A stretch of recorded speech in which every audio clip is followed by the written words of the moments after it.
يا أيها الذين آمنوا إذا نودي للصلاة من يوم الجمعة فاسعوا إلى ذكر الله وذروا البيع ذلكم خير لكم إن كنتم تعلمون.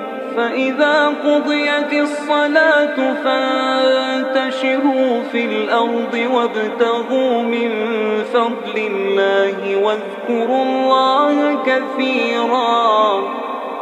واذكروا الله كثيرا لعلكم تفلحون.